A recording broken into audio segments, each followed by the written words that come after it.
나만의 집을 짓고 싶으신가요? 그러면 잘 오셨습니다. 이제 시작해 볼까요?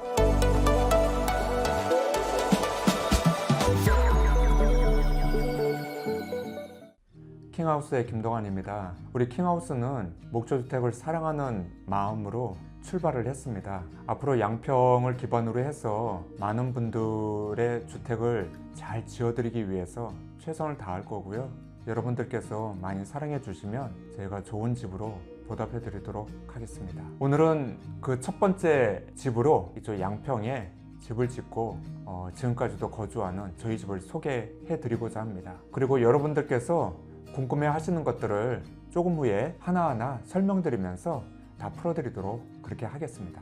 한번 보시죠.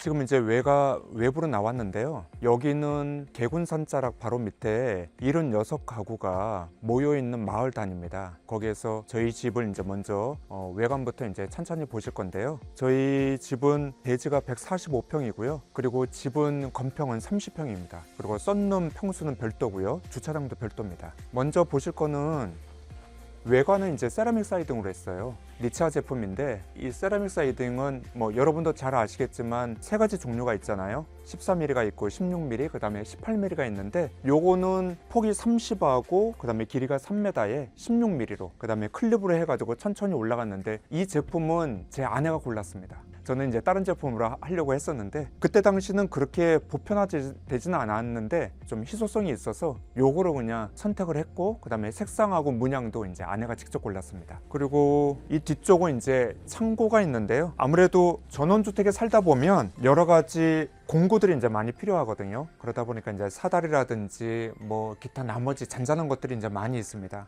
그런 것들이 이제 소소하게 외곽에 있는 것들은 남편분들이 많이 하셔야 될 거예요. 그런 거를 이제 잠깐 보여드렸고요. 바닥 같은 경우는 잔디가 30평입니다. 1년에 한 달에 한 번 정도씩 잔디를 깎는데 그 수고로움은 남편분들이 그냥 하셔도 굉장히 좀 땀 흘리면서 보람이 되실 거예요. 그걸 이제 염두에 두시면서 이제 준비를 하시면 될 것 같고요. 여기는 이제 한 3평 정도 되는데 첫 해에는 저희가 텃밭을 좀 가꿨어요. 오이라든지 뭐 방울토마토, 그 다음에 뭐 가지, 옥수수 했는데 농사는 아무나 못 하겠더라고요. 그래서 첫 해는 그렇게 짓고 다 갈아엎은 다음에 이렇게 나무를 심었습니다. 봄 되면 이제 굉장히 좀 화려하고 예쁘죠. 여기가 요거는 지금 썬룸인데요. 5평이에요. 여러분들도 아시겠지만 썬룸의 용도는 뭐 차 마시는 공간도 될 수 있고 부식 창고로도 이제 사용도 하시는데 요 지금 이제 썬룸 같은 경우는 저희가 맨 처음엔 요 썬룸을 만들지 않았어요. 밑에는 방부목으로 해가지고 데크 놓고 그 다음에 기둥 놓은 다음에 이제 지붕을 했는데 방부목 밑에 한 2-3개 정도의 큰 말벌집이 있어서 그거를 다 걷어내고 썬룸을 여기다가 했습니다. 용도는 지금은 너무 좋아요. 만족스러워요. 저는 이제 안쪽으로 들어가 보실게요. 지상 주차장입니다. 저희 76가구 중에 지상 주차장은 저희 집밖에 없거든요. 설계도면에는 주차장은 없었어요. 그런데 아무래도 주차장은 있어야 되겠다 싶어서 이렇게 만들었는데 이 천정도 그때 당시 현장 소장님께서 루바를 해가지고 마감 쳐 주셨고 이 안에도 단열재가 안 들어갈 수도 있는데 단열재도 다 들어갈 수 있게끔 신경을 많이 써주셨어요. 감사하죠. 여기가 정문인데 사실은 오픈도어로 돼 있잖아요. 근데 맨 처음에는 여기다가 도어 설치를 하려고 그랬어요. 수동으로 하는 게 아니라 여기 이제 전자동으로 해서 오픈도어 헤드를 이제 딱 하려고 했는데 가격이 또 만만치도 않았고 그때 당시 현장 소장님께서 굳이 그냥 그렇게 하면 번거로우니까 하지 않았으면 좋겠다라고 이제 또 의견을 주셔서 설치는 안 했는데 지금에서는 설치하는 게 오히려 더 좋았던 것 같아요.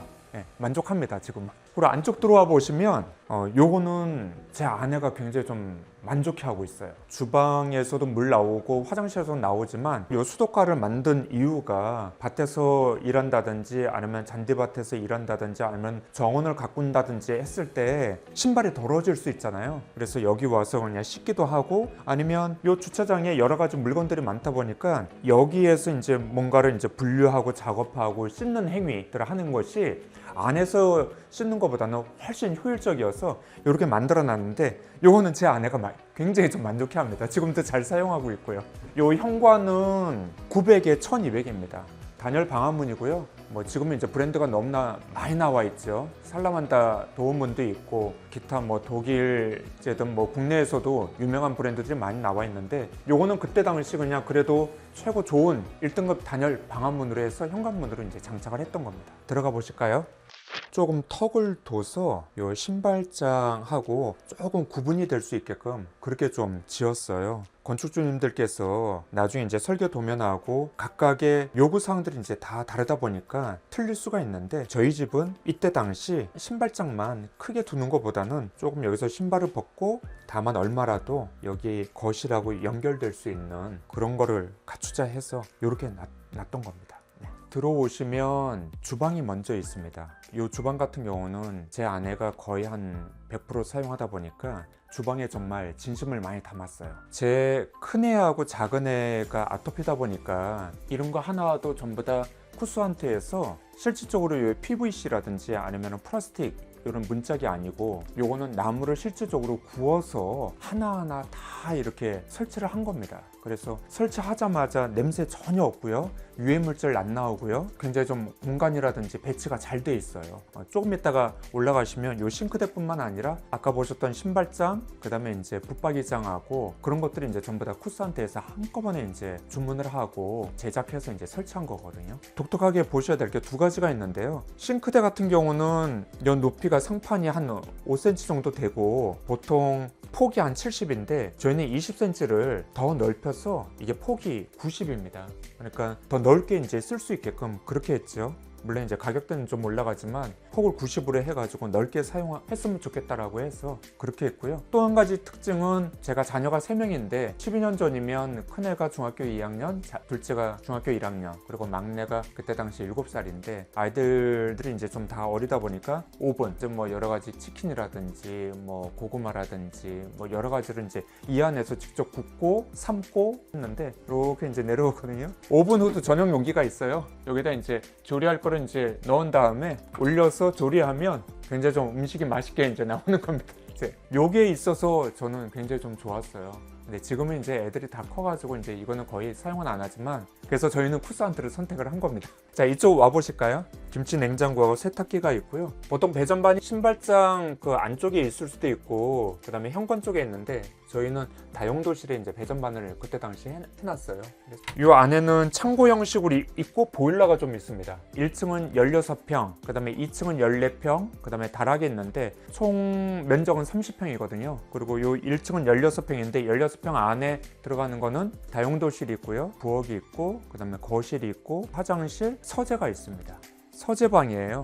제가 이제 머물기도 하고 그 다음에 제가 책을 읽는 공간이기도 합니다. 그래서 여기 앞쪽에 있는 책장은 기존에 이제 전 집에서 이제 가져온 거고, 이쪽하고 이쪽 서재는 그때 목수님한테 의뢰해가지고 이 책상까지 직접 제작해서 설치할 수 있게끔 좀 둔탁하긴 하지만 그래도 나름 꽤 쓸모가 있었고 집하고 이제 잘 어울릴 수 있도록 이렇게 하나하나 바닥의 문양이라든지 어울리도록 그렇게 좀 제작을 잘 해주셨어요. 그러면 이쪽 썬룸으로 한번 나가볼까요? 아까 바깥에서 이쪽 이제 썬룸 한 5평 정도라고 그랬는데요. 저희는 이 썬룸 용도를 어떻게 사용했냐면 차 마시는 공간하고 이렇게 운동할 수 있는 공간, 부식 창고. 여러분들이 그냥 썬룸을 어떻게 활용할 건지는 한번 나중에 설계도면 보시면서 이렇게 이제 어떻게 활용할 건지 결정을 하시면 될 것 같아요. 저는 이렇게 이제 폴딩도도 했고요. 여름에는 이제 폴딩도 설치하면 날벌레라든지 이제 모기나 이제 이런 것들이 이제 달려들지 않겠죠. 그러면은 바람이 부니까 아무래도 이 썬룸에서 이제 생활하시기가 더 좋지 않을까. 그리고 여기는 이제 제가 건조기를 놔서 빨래는 아까 다용도실에서 하고 이쪽에 와서 이제 건조기를 돌리게끔 그렇게 했는데 공간이 이제 비좁다 보니까 이렇게 나눴어요. 근데 요즘은 뭐 LG든 삼성이든 뭐 바로 세탁하고 바로 2층으로 해서 건조기를 이제 놓다 보니까 그렇게들 사용하시는데 공간이 나오면 그렇게 하지만 저희 집은 공간이 또 그렇게 안 돼서 이렇게 분리했다는 점 그렇게 참고해 주시면 될 것 같습니다. 요 천정을 보시면 팬이 있는데 요 팬 같은 경우도 그냥 뭐 여기다가 설치를 해달라고 요청을 드렸고, 그리고 석갈의 모양을 내기 위해서 이런 모양으로 해달라고 제가 요청을 드렸어요. 요게 지금 그냥 페인트라든지 그런 게 아니에요. 요게 뭐냐면 규조토거든요. 바다에서 뭐 여러 가지 조개 껍질이라든지 해양 쪽에서 이제 생물들이 죽잖아요. 그러면 그게 침전되고 태화되고 층층이 쌓이면서 토양에서 얻은 심해 모래라고 이제 보시면 될 것 같아요. 가격은 굉장히 좀 비싼데 이것도 좀 친환경적이죠.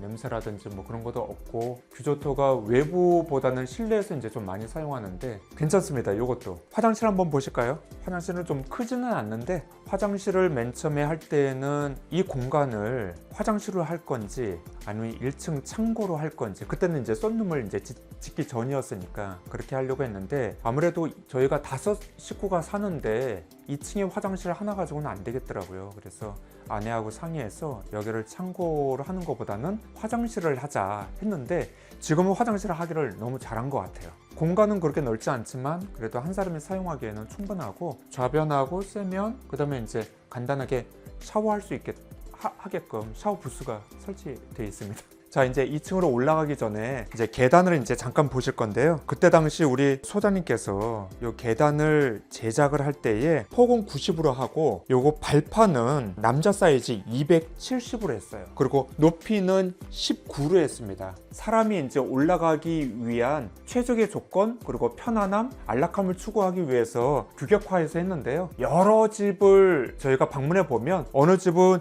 이 폭이 좀 좁다든지, 아니면 이 높이가 높아가지고 어르신들이 2층에서 1층으로 아니면 1층에서 2층으로 올라갈 때 굉장히 좀 불편하고 막 그러는데, 발판을 밟을 때도 그렇고 이렇게 올라갈 때도 내려갈 때도 굉장히 좀 편안함과 안락함을 추구하기 위해서 이렇게 했다는 거. 그리고 요거 전체는 상판하고 요 바닥은 자작나무로 제작을 했어요. 그런 만큼 좀 친환경적으로 했기 때문에 이런 것들은 나중에 건축주님들께서 반영을 하셔서 고려하시면 될 것 같아요. 자, 이제 2층으로 올라가 보실까요?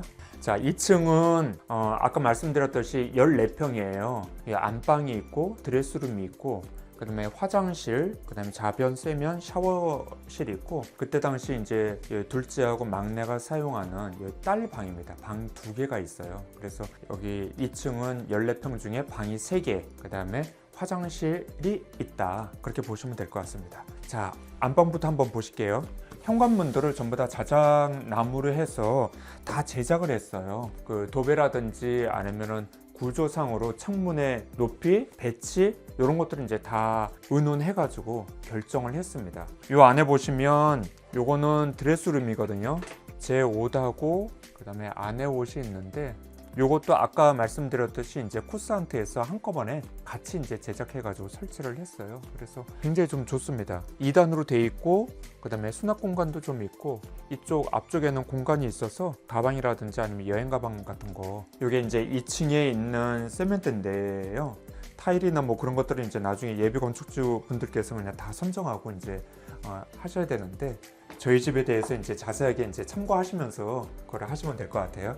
이 안에 들어오시면 이 좌변하고 세면은 아메리칸 스탠다드로 했어요. 그때 당시 이제 소장님하고 그 강남 쪽에 아메리칸 스탠다드 대리점에 가서 직접 제품을 고르고 하나하나 좌변은 뭘로 하고 그다음에 세면은 뭘로 하고 할 건지 하나하나 다 선정해가지고 그렇게 이제 장착을 한 겁니다. 그리고 여기는 기존에 여기 보시게 되면 이 자국이 있어요. 이 자국이 뭐냐면 유리 부스를 했거든요. 유리 부스를 하다 보니까 너무 공간이, 샤워하는 공간이 작더라고요. 다 완공하고 준공 끝난 다음에 소장님한테 얘기해서 이거 다 떼어내고 여기다가 이제 이렇게 간이 샤워 칸막이를 해놓고 이렇게 이제 지금 사용하고 있어요. 그리고 여기 2층 화장실은 천정을 흰옥기로 그냥 마감을 했기 때문에 좀 더 습기하고 제습을 잡아주는 그런 효과가 있습니다. 이 도어는 일반 기성품이 아니라 이 문도 안방하고 여기 건너방처럼 동일하게 화장실 문도 자작나무로 슬라이딩 도어로 했기 때문에 조금 더 고급스러움과 공간의 효율성과 활용성을 좀 높여 그런 장점이 좀 있어요. 아이들도 그렇고 저도 그렇고 아내도 그렇고 좀 넓게 그냥 샤워를 하는 것이 좀 괜찮아서 다 떼어내고 그냥 달리했습니다.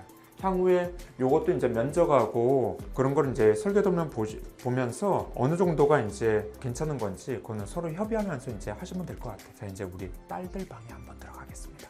이제 붙박이장 이제 이렇게 설치를 했고요. 아까 전에 쿠스한트하고 같이. 여기는 이제 공부방이고요. 여기는 이제 침대를 놓고 그렇게 넓지는 않지만 그래도 여기도 이제 또 서재하고 침대 놓고 잠자는 공간으로 막내가 취미 생활이 굉장히 좀 다양해요. 음악도 좋아하고 기타 치는 거, 뭐 베이스 기타 그냥 뭐 너무 좋아해요. 그래서 하여튼 이런 공간이 있습니다. 자, 이제 마지막으로 다락을 한번 올라가 볼까요? 자, 이 다락은 천정 루버로 이제 마감을 했고요. 삼목 루버로 마감을 했고, 이 다락 같은 경우는 저희 아들이 이제 생활하는 곳이에요. 책상이라든지 아니면 이 침대 같은 경우는 그때 당시 목수님한테 아까 서재를 그렇게 만들어 달라고 했던 것처럼 요것도 이제 그렇게 만들었고, 저기 이제 옷장이라든지 나머지 것들은 이제 전부 다 그 전집에서 이제 가져왔어요. 예. 그리고 다락에는 이렇게 천정이다 보니까 아무래도 여름에는 굉장히 좀 더울 것 같아서 에어컨을 설치했는데, 요런 것들은 이제 좀 나중에 다락을 사용하시게 되면 좀 염두에 두시는 게 아무래도 좋을 것 같아요. 그래야지 다락에서 누군가 생활할 때 좀 너무 덥지 않고 시원하게 생활할 수 있지 않을까. 그리고 여기는 1m 80 미만일 경우에 이제 다락으로서 이제 그 기준을 충족할 수 있는데, 여기 같은 경우는 지금 이제 이 가운데가 1m 80이거든요. 평소에는 이제 들어가지 않죠. 들어가지 않고, 그 다음에 난방도 이제 설치하면 안 되는 거고, 오로지 다락은 다락으로서의 그런 기준을 충족하고 거기에 맞게끔 이제 생활을 해야 되는 거예요. 네, 겨울에는 괜찮아요. 여러분들께서 그냥 제일 궁금해 하시고 아셔야 될 부분, 저희 집은 아까 30평이라고 했는데 한 1억 8,500 정도가 들어갔어요. 그때 당시에 한 평당 가격이 한 600만 원 좀 넘는 금액으로 이제 그렇게 됐는데, 지금은 그 금액보다는 조금 더 상회할 겁니다. 그래서 아마 지금은 만약에 30평대를 집을 짓기를 원하신다 그러면 정확히 말씀드리면 한 2억 초반에서 중반까지도 가지 않을까. 그렇게 되면 한 650에서 한 700만 원까지도 기본 베이스를 깔고 그렇게 하셔야 돼요. 물론 이제 자재를 어떤 거를 쓰느냐 따라 가지고 좀 달라지긴 하겠는데, 저희는 아까 전에 외장재는 세라믹 사이딩 좀 고급스러운 걸로 이제 지었고, 내장재 같은 경우도 전부 다 이제 실크 벽지로 했지만 목조주택에서 자작나무로 이제 전부 다 계단하고 이제 문짝을 했기 때문에 슬라이딩 도어를 하고, 여러 가지로 이제 좀 주방도 그렇고 좀 컨셉으로 이제 좀 고급화를 해서 좀 가격이 좀 올라간 측면이 좀 있긴 한데, 여러분들께서 지금 현재의 집을 짓고자 한다면 2022년도에 러시아하고 우크라 전쟁이 일어나면서 원자재가 좀 많이 올랐거든요. 인건비도 오르고. 그러다 보니까 한 2억 초중반 정도는 30평을 짓고자 하면 그 정도는 생각하셔야 되지 않을까. 물론 이제 토지하고 외부 배공사, 상하수도 공사는 이제 전부 다 빠져 있는 건데, 순수 이제 건축비만 했을 때 그렇게 이제 생각을 하시고 예산을 짜셔서 그렇게 하시면 될 것 같아요. 부가적으로 말씀드리면 저희가 한 30평대 이상 정도 되면 평당 한 650에서 700 정도 그렇게 생각을 하시고, 그 다음에 그 밑에 이제 평수로 이제 내려오게 되면 아무래도 소형이잖아요. 물론 이제 지역이 어디냐 따라 가지고 이제 좀 다르긴 하겠는데, 그런 것들은 나중에 이제 전화가 오게 되면 더 자세하게 말씀을 드리도록 그렇게 하겠습니다. 이상으로 저희 집의 모든 외부와 내부, 그리고 여러분이 궁금할 그런 상황까지 전부 다 알려드렸습니다. 네, 궁금한 거는 댓글로 남겨주시면 저희가 자세하게 또 답변을 드리도록 그렇게 하겠습니다. 감사합니다.